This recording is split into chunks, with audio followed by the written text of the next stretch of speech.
자, 잘 들어왔습니다. 국성 강사입니다.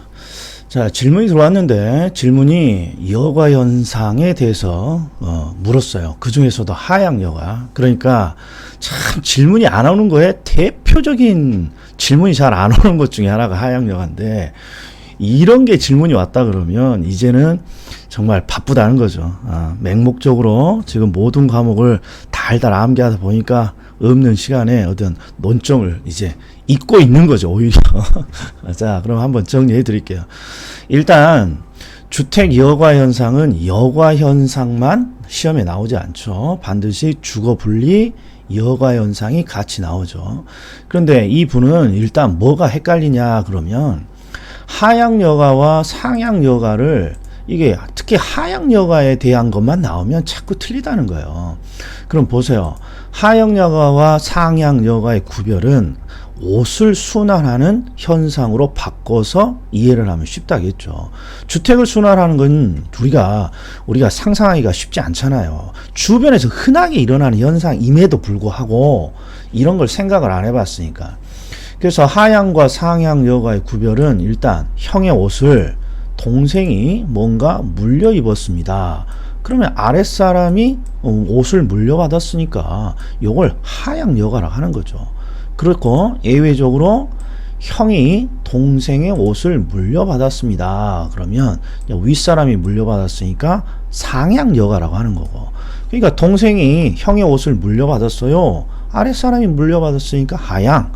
형이 동생의 옷을 물려받았어요. 그러면 윗사람이 물려받았으니까 상향이죠. 근데 문제는 둘 중에 일반적인 현상은 어떤 게 일반적인 현상이에요? 요놈이 일반적인 현상이에요. 그래서 학자들은 이걸 가만히 놔두면 일어나는 현상이라 해서 이걸 능동적 현상이라고 부른다, 이런 말이에요. 요 상향 여가는 예외적 현상이라고 하고. 근데 이분은 뭐가 자꾸 실수하냐 그러면, 우리 하향 여가의 원인은 암기 코드가 저소득층의 주택 수요가 늘었을 때 발생합니다. 요 문구잖아요. 근데 요 문구가 나오면 틀리다는 거예요. 그럼 보세요. 자, 동생이 형의 옷을 물려받았어요. 형의 옷을. 이게 하향 여가죠. 동생이 형의 옷을 물려받았어요. 그러면 갑자기 궁금하잖아요. 왜 동생이 형의 옷을 물려받았을까요? 그러면 동생이 무엇이 필요하니까, 옷이 필요하니까, 옷이 필요하니까 뭔가 형의 옷을 물려받았겠죠. 그런데 경제학자는 동생의 옷이 필요해서 물려받았다 이런 표현을 쓰지 않는단 말이에요. 이렇게 쓴다고. 동생의 옷에 대한 수요가 늘었을 때 발생하는 것입니다. 이렇게 표현한다는 게 문제예요. 그러니까 동생이 옷에 대한 수요가 늘어났을 때 어떤 현상이 나타납니까? 그러니까 동생이 옷에 대한 수요, 즉 필요가 늘었을 때 어떤 현상을 합니까? 그럼 첫 번째, 자신이 직접 자신의 옷을 사도 되죠. 근데 돈이 충분치 않다면 결국 형의 옷을, 그렇죠, 작아서 못 입는 형의 옷을 동생이 물려 입는 방법을 선택하는 것이죠. 자, 그런데 기출지문을 풀기 전에 지금 이거에 대한 질문을 던진 이유는, 강사 입장에서 전체적인 흐름이 지금 생각이 안 나는 거예요. 강의에서 들었다. 그러니까 제가 전체적인 흐름을 제가 한번 설명할 테니까 잘 봐요.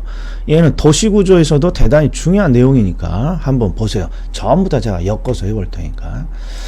자, 주택 순환 현상은 반드시 주거 분리와 엮인다 그랬어요. 그 이유가 뭡니까? 그러면 시작이래요. 최초에 이렇게 안 보이네. 최초에 이렇게 도시가 막 형성됐을 때는 모든 기능이 어디에 있었어요? 이 도시 내부에 모든 기능이 집중되어 있었어요. 주거, 상업, 공업 다 여기에 뭐 주거, 상업, 공업 모든 기능이 여기에 다 집중되어 있었어요. 그런데 이제 도시가 이제 발전을 하다 보면 도시가 이제 비좁아진단 말이에요. 그러면서 뭐가 올라가요? 지가가 올라가죠. 지가 또는 임대료가. 그러면 결국 그 지대를 감당할 수 있으면 도시 내부에 있는 거고, 그 지대, 올라간 지대를 감당할 수 없으면 밖으로 나가야 돼요. 요걸 우리는 튜넨이 뭐라고 불렀습니까? 그러면 요걸 지대 지불 능력의 차이 이렇게 불렀죠. 그러니까 지대 지불 능력의 차이에 의해서 저 토지 이용 형태가 결정되는 거니까 이 지대 지불 능력에 의해서 이제 토지의 점유가 달라지는 거예요.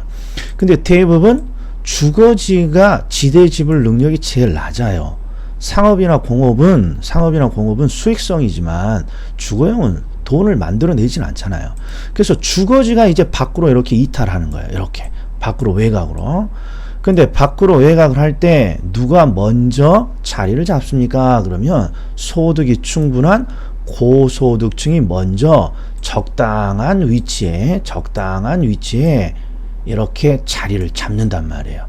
고소득층이. 자, 그러면 이제 저소득층이 이제 저소득층도 이제 자리를 잡아야 될 거 아니에요. 근데 문제는 고소득층이 이렇게 자리를 잡았으니까 저소득층은 어디로 들어가고 싶냐? 그러면 요리 들어가고 싶단 말이에요. 왜? 고소득층이 이미 기반시설을 닦아놨으니까. 그런데 요 저소득층이 요 안으로 쑥 들어가게 되면 고소득층은 저소득층으로부터 안 좋은 외부 효과를 받는다고 생각해요. 그러니까 결국 어떤 일이 벌어집니까? 서로 싸우는 거예요. 고소득층은 야 들어오지 마라, 안 좋은 외부 효과를 유발시키잖아, 그러면서 자꾸 밀어내고, 그다음에 저소득층은 야 나도 너희들의 혜택을 좀 보자, 즉 정의 외부 효과를 너희들로부터 좀 얻자, 그래서 자꾸 들어가려고 하고, 그래서 이렇게 피 터지게 싸움을 하다가 결국 어떤 결론을 냈다 그랬어요. 야 우리가 섞여 있지는 말고 이렇게 경계를 사이에 두고 서로 분리시키는, 분리돼서 주택을 마련하는 자리를 잡자, 이런 결론에 빠지는 거죠. 그걸 우리는 주거 분리라고 하죠. 그러면 주거 분리는 주거지역이 소득계층별, 고소득과 저소득층의 주거지역으로 분리되는 현상이고, 왜 발생합니까? 그러면 서로 외부 효과의 싸움 때문이죠. 외부 효과. 그러니까 주거 분리의 원인은 외부 효과라고 시험에 출제되는 거예요. 자, 그럼 이제 주거가 이렇게 분리가 됐어요. 그러면 이제 이렇게 쭉 살다 보면 첫 번째, 이제 오래되면 주택이 노후화가 돼요. 주택이 노후화. 그러면 이제 주택이 노후화가 되면 이제 새로운 주택이 필요하겠는데, 항상 주택의 필요도 누가 먼저 주장을 하는 것인가요? 당연히 소득이 높은 고소득층이 먼저 그걸 생각해요. 그러니까 고소득층이 먼저 이제 한 20년 살다 보니까 주택이 노후화가 됐네, 새로운 주택을 어떻게 마련하지? 즉 고소득층이 주택이 필요해, 새로운 주택. 그러면 고소득층은 소득이 충분한 계층이란 말이에요. 그러니까 이쪽에다가 외곽에다가 자신들은 신축을 한단 말이에요. 이렇게 신축을 통해서 자신들이 필요로 하는 주택을 고소득층은 마련해요. 이렇게. 그리고 이렇게 이사를 가는 거죠. 이렇게 이사를. 그리고 이렇게 이사를 가다 보면 이제 기존 고소득층 주거지역에서는 어디가 집이 빕니까? 그러면 여기가 집이 빈다고. 요쪽에 있는. 왜 요쪽에 있는 부분에 집이 줍니까? 집이 줄어듭니까? 집이 비입니까? 그러면 고소득층 주거지역에서는 요 부분이 가장 선호되지 않는 지역이에요. 이유는 저소득층으로부터 안 좋은 외부 효과를 받는다고 생각하니까. 그래서 이쪽이 집이 비는 거예요. 자, 그러면 이제 1달러익 된 거예요. 그러면 첫 번째, 그러면 이제 저소득층이 뭔가 새로운 주택이 필요하면 이제 어떤 일이 벌어집니까? 이제 여기서부터가 주택 순환 현상이에요. 여기서부터가 주택 순환. 왜? 고소득층은 자신들이 원하는 주택을 물려받지 않아요. 자신들이 직접 신축하지. 그래서 저소득층의 주택이 필요해졌을 때부터가 순환이 나오는 거예요. 자, 그래서 항상 출제자는 이런 단서를 던지죠. 이렇게. 자, 여기다 볼까요? 저소득층의 소득 증가로 주택에 대한 수요가 늘어나면 어떤 일이 일어납니까? 그러면 이걸 해석할 수 있어야 된다고. 저소득층의 수요가 늘어났으니까 저소득층이 뭔가 주택을 필요로 하는구나, 이렇게 해석을 해줘야죠. 그리고 저소득층이 자신들이 필요로 하는 주택을 어떻게 만듭니까? 그러면 두 가지를 생각할 수 있어요.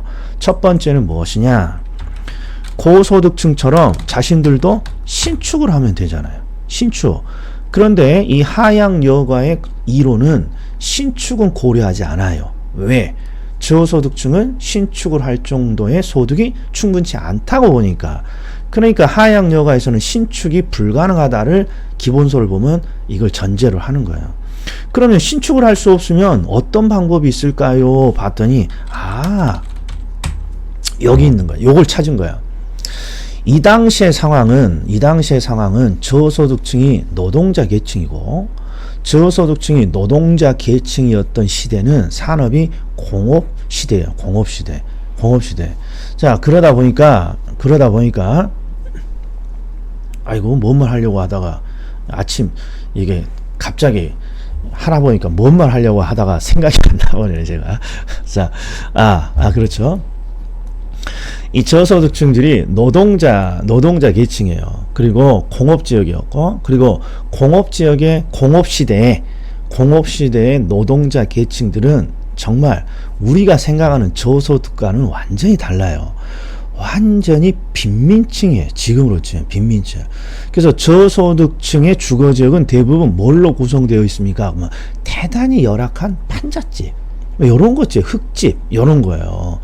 사람이 거주하기 정말 최소한의 기준으로 살고 있어요. 이게 머릿속에 있어야 돼. 이 당시는 노동자들이 대단히 생활이 열악했다는 거. 자, 그래서 신축은 꿈도 못 꾸는 거예요. 그래서 자신들이 소득이 늘어서 조금 더 나은 주택이 어디 있을까 찾아봤더니 어디에 있냐? 여기에 있는 거예요. 고소득층은 아무리 노후화가 됐더라도 고소득층의 주택은 자신들의 주택보다는 훨 나아요. 따라서 신축을 할 수 없으니까 우리가 요 노후화돼서 비어있는 요 고소득층의 기존 주택으로 들어가는 걸 선택한다. 이게 하향여가예요. 이게 하향여가. 자, 그런데 주택의 하향여가라는 건 옛날 시대에만 있던 건 아니라 그랬어요. 자, 우리가 지금 현대 사회로 이걸 번역을 해보면 이런 거예요. 이제 막 젊은 청춘이 결혼을 해요.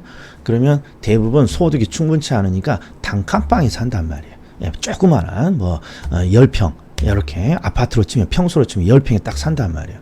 그러다 자신들이 열심히 일을 해서 소득이 늘어요. 그러면 보다 나은 주택을 찾으러 다니잖아요. 근데 우리나라에서는 항상 보다 나은 주택이 평수잖아, 평수. 그래서 보다 큰 평수를 찾는단 말이에요. 근데 보다 큰 평수의 집을 자신들이 직접 신축합니까? 아니라고. 기존의 주택을 물려받는 거지. 그러니까 이 하향 여가는 보편적으로 나타나는 현상이에요. 우리가 생각을 안 해봤어요. 그렇죠? 이게 바로 주거분리와 하향 여가예요. 그러면 상향 여가는 뭐니? 그러면 이건 최근에 도입된 개념이죠. 상향 여가는 저소득층의 주택 지역도 새롭게 수선이나 재건축, 즉 재개발이 될 수도 있잖아요. 이렇게 재개발이 되면 고소득층의 일부가 이렇게 재개발된 저소득층의 주거지역으로 들어갈 때가 있다는 거죠. 이런 걸 우리는 하향 여가라고 하는 거죠. 자, 그러면 한번 요약 정리 한번 하고 우리 문제까지 한번 풀어보자고요. 자, 주거분리부터. 자, 주거분리는 주거지역이 소득계층별로 서로 분리되는 현상이고요. 이해했고, 항상 뭐가 원인이다? 그렇죠. 외부효과죠. 정의 외부효과는 받으려고 하고요. 이 사람은 누굴까요? 저소득층이죠. 그리고 부의 외부효과는 피하려고 합니다. 고소득층. 그리고 이런 외부효과를 기반으로 둔 싸움에 의해서 결국 경계를 사이에 두고 서로 분리되는 현상이 나타나는 거예요. 자, 그럼 이제 주택의 여가 과정은 서로 다른 소득 계층 간의 주택이 순환되는 현상이고, 크게 하향과 상향이 있는데 하향 여가가 일반적인 순환이라는 거야. 이걸 능동적 순환이라고 하죠. 그리고 이런 능동적 순환은 왜 일어납니까? 원인이 시험에 나오는 거죠. 원인이. 즉 저소득층의 소득이 증가하거나 저소득층에 대한 정부의 주택 보조로 저소득층 주택에 대한 수요가 늘었을 때 나타난다. 암기해줘야죠. 그리고 상향여가는 언제 나타나는 것입니까? 그러면 저급주택이 수선 재개발될 때 나타나는 현상입니다. 자, 그러면 이해까지 했고 요약집에 뭐라고 적어져 있는지 또 찾아봤어요. 그럼 이제 기출문제 한번 풀어보자고요. 자, 들어갑니다. 주택여가, 주택 필터링 현상은 서로 다른 소득 계층 간의 주택이 순환되는 현상입니다. 이거 확실히 맞은 듯해요. 자, 그 다음에 이제 요 놈이에요. 노후화된 고소득층의 주택이 저소득층의 사용으로 전환되는 현상. 그러니까 이게 상향여관이 하향여관이 이걸 구별하라는 논점이에요. 상향과 하향을 구별하는 쉬운 방법은 옷을 형과 동생이 옷을 순환시켰을 때 옷을 동생이 입고 있으면 동생이 옷을 물려 입은 거겠죠. 옷을 형이 입고 있으면 형이 옷을 물려 입은 거고. 그런데 문제를 봤더니 노후화된 고소득층의 주택을 누가 사용으로 한다고 돼 있어요. 저소득층의 사용으로 전환되고 있다 했잖아요. 그러니까 저소득층이 물려받았다는 거죠. 하향여가죠. 그리고 이분은 요걸 질문 주신 거예요. 요걸. 자, 저소득층이 소득이 증가하거나 그 다음에 정부의 보조요. 대부분 소득 증가가 나와요. 저소득층이 소득이 증가해서 자 주택에 대한 수요가 늘었을 때 하향여가는 나타나는 것이잖아요. 그런데 이분은 또 이렇게 생각하시더라고. 만약에 그러면 약간 이해했어. 만약에 저소득층의 주택에 대한 수요가 감소하게 되면 어떻게 되는 거야? 요 놈이 헷갈리는 거죠. 주택에 대한 수요가 늘면 하향여가가 일어나는데 주택에 대한 수요가 감소하게 되면 그러면 상향여가가 일어나는 것입니까? 이렇게 질문 주신 분들이 많다고. 아니요. 상향여가는 언제 일어난다고? 저소득층 주거지역이 재개발됐을 때 나타나는 현상이고, 그러면 주택에 대한 수요가 증가할 때 하향여가가 나타나면 주택에 대한 수요가 감소할 때는 어떤 일이 일어난다는 거예요. 하향여가가 일어나지 않아요. 이렇게 대답을 해줘야죠. 상향여가가 일어난다고 하면 안 되고, 그러니까 하향여가는 주택에 대한 수요가 늘었을 때 나타나는 거죠. 저소득층이. 그리고 저소득층이 주택에 대한 수요가 줄었다면 주택이 필요하지 않다는 거니까 당연히 하향여가가 일어나지 않는다 이렇게 말해줘야지 이걸 상향여가랑 엮으면 안 되는 거죠. 자, 그리고 항상 초창기에 강의를 맨 처음 들으시는 분은 요놈에다가 질문을 주죠. 야, 미스터 구가 저소득층의 소득이 늘었는데 세상에 저가 주택에 대한 수요가 느니? 여기 고가라고 해야 되는 거 아니니? 이렇게 질문을 준다고. 고가가 들어가면 안 돼요. 저소득층, 제가 이런 농담을 했죠. 저소득층이 소득이 늘었다 해서 강남에 100억짜리 타워팰리스를 살 수 있는 건 아니에요. 항상 저소득층은 소득이 낮은 계층이니까 항상 자신들은 가격 수준이 낮은 주택을 뭔가 필요로 하죠. 그러면서도 자신이 기존에 살던 주택보다는 조금 더 나은 가격 수준을 나오면서 질은 조금 좋은 이런 주택에 대한 수요를 늘리는 거죠. 자, 그 다음에 저소득층의 주택에 대한 수요가 늡니다. 그러면 상향이 아니라 하향여가가 나타난다고 해야죠. 자, 그 다음에 고소득층 주거지역으로 저소득층이 들어오게 되면 이게 상향여가가 아니잖아요. 하향여가지. 자, 고소득층 주거지역으로 저소득층이 들어옵니다. 요거 아니에요. 고소득층 주거지역으로 저소득층이 이렇게 들어갑니다. 그럼 뭐 하려고 고소득층 주거지역으로 들어가겠어요? 여가 현상에서는. 고소득층의 주택을 물려받으려고 들어가는 거죠. 그러니까 상향여가가 아니라 하향여가고.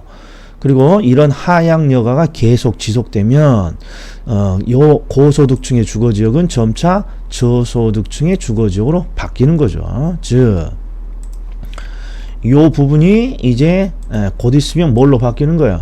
저소득층 주거지역으로 바뀌게 되는 것이겠죠.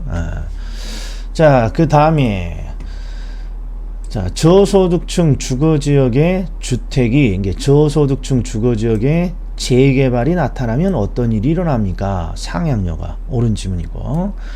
자, 저소득층 주거지역이라고 되어 있고 주택의 보수를 통한 가치 상승과 보수 비용인데, 자, 얘는 보수의 타당성이에요. 하향여가에서 나오는 이 보수는 재개발을 의미해요. 지금 보수를 통한 가치 상승이 뭐보다 크다고 되어 있어요.